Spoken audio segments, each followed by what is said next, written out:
குளத்தூரில் ஜெயித்தது நான் தாங்கிற அவருக்கு பைத்தியம் பிடிச்சி போச்சுன்னு நினைக்கிறேன் ஸ்டாலினுக்கு. குளத்தூரில் ஜெயித்தது நான் தாங்கிறாரு, ஹைகோர்ட்டில் கேஸ் போடுறாரு.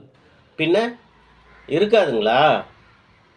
தினமும் முதலமைச்சர் காரில் ஏறி சட்டசபைக்கு போய் முதல்வர் நாற்காலியில் உட்காந்து எல்லாரையும் அந்த முதலமைச்சர் என்ற கண்ணோட்டத்திலேயே பார்த்து எல்லாரும் வணக்கம் வச்சது இப்போ 100 நாள் ஆகிப்போச்சுங்க. 100 நாள் ஆகிப்போச்சு.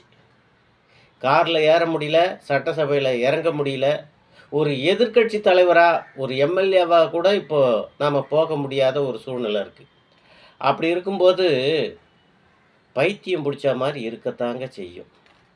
ஒரு அரசராக இருக்கிற காலத்தில் ஒரு காட்டு வழியாக நடந்து போகிறாருங்க. அவர் போகும்போது அவர் காலில் ஒரு செப்பு தகடு படுது. அதை எடுத்து படித்து பார்க்குறாரு. படிக்கும்போது இந்நிலை ஒரு நாள் மாறும் அப்படின்னு இருந்தது அதில்.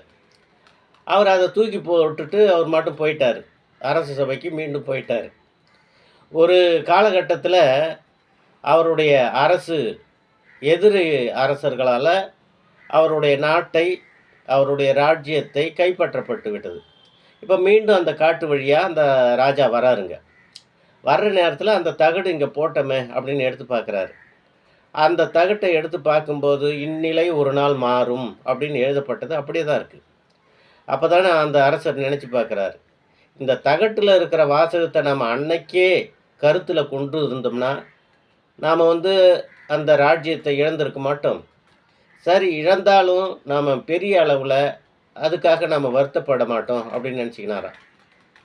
இதிலேருந்து நாம் என்ன தெரிஞ்சுக்கிறோன்னாங்க, நம்மக்கிட்ட இருக்கிற பொண்ணு, பொருள், பதவி எல்லாமே ஒரு தற்காலிகமானது தான் என்ற மனோநிலைக்கு வந்துட்டோம்னா நமக்கு இப்படி ஒரு பைத்தியம் பிடிச்ச மாதிரி இருக்காது.